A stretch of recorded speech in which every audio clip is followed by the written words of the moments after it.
मतलब कपड़े बहुत बेढंगे से पहने हुए थे परिमल, और चप्पल में पहुंच गए थे हम लोग बातचीत करने के लिए। और गए भी कहाँ, पार्लियामेंट हाउस, क्योंकि मेरे फादर पार्लियामेंट हाउस में सिक्योरिटी डिपार्टमेंट में थे।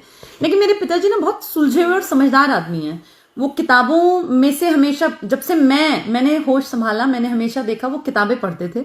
तो वो इस तरह के फादर नहीं है जैसे कि टिपिकल एक इंडियन फादर होते हैं कि भाई अपने बच्चों के साथ जो है ना कोई बातचीत, ना कोई इस तरह की चीजें।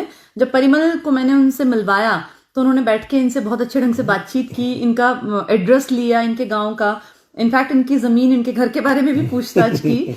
तो वो बड़े सुलझे हुए इंसान थे, समझदार इंसान थे, जिसका कि फायदा मुझे मिला। और कहीं ना कहीं देखिए, समाज की बंदिशें तो होती हैं। आज से 18 साल पहले तो इंटरकास्ट मैरिजेस को नेगेटिव तरीके से ही देखते थे। अब तो बहुत बदलाव आ गया, अब लोगों का दिमाग जो है थोड़ा सा विकसित हो गया, और अब समझने लग गए लोग कि पहली चीज है इंसान का अच्छा होना। ये जात पात और ये सब चीजें सेकेंडरी पार्ट होता है। और सेकेंडरी भी क्या, बस मेरा तो ये मानना है, अगर कोई पढ़ा लिखा काबिल इंसान है, जिसके अंदर लायकियत है, जिसके अंदर मानवता है, जिसके अंदर काइंडनेस है, वो इंसान किसी भी जात पात में हो, वो एक अच्छा इंसान कहलाने के लायक है।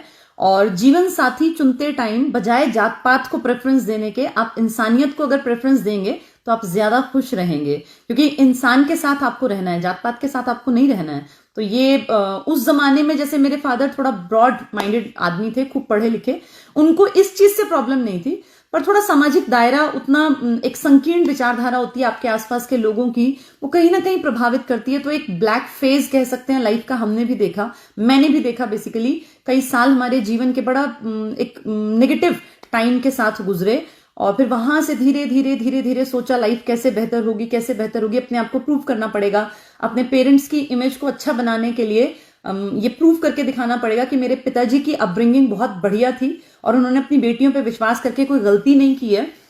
उनकी बेटियां इस काबिल थी कि वो सारे डिसीजंस खुद ले सकें। और मैं प्राउड के साथ कहती हूँ कि आज जितने रिलेटिव्स मेरे मुझे सुनते हैं, मुझे देखते हैं, तो वो सब प्राउड फील करते होंगे कि मैंने अपनी लाइफ में जो डिसीजन लिया, अपने जीवन साथी सही चुनने का, अपनी जिंदगी को एक सही दिशा दी, इसके कारण से आज मैं यहां तक बैठी हूं, यहां तक पहुंची हूं।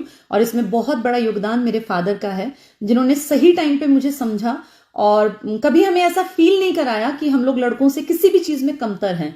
हर चीज में, चाहे वो जीवन के फैसले लेने की बात हो, या वो पढ़ने लिखने की बात हो, या कोचिंग लेने की बात हो, या ट्यूशंस करने की बात हो, या इंडिपेंडेंट बनने का डिसीजन हो, इसमें हमें हमेशा पूरी आजादी मिली। और मैं तो हर पेरेंट्स को यही कहूंगी कि अपनी बेटियों पे विश्वास जताइए, अपनी बेटियों को मौका दीजिए, वो पढ़ें लिखें, काबिल बने। बेटियों के अंदर बहुत क्षमता है, बेटों के अंदर भी।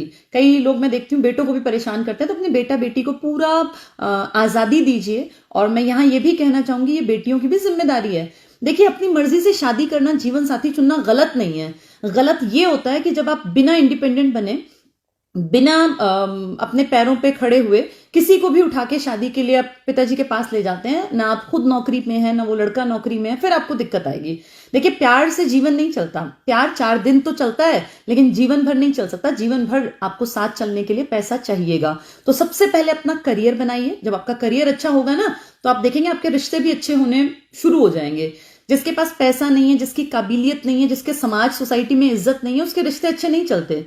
तो पहले अपने आप से प्यार कीजिए, अपने आप को इंडिपेंडेंट बनाइए, काबिल बनाइए, पैरों पे खड़े होइए। उसके बाद अपने जीवन साथी का चुनाव कीजिए, और जीवन साथी भी ऐसा चुनिए जिसका मेंटल लेवल आपके जितना कम से कम हो, क्योंकि अगर मेंटल लेवल बहुत ज्यादा ऊपर नीचे होगा तो प्रॉब्लम्स ज्यादा आएंगी। एक दूसरे के मानसिक स्तर पे अगर आप होंगे तो आप एक दूसरे को समझने में ज्यादा बेहतर तरीके से सक्षम होंगे। जी।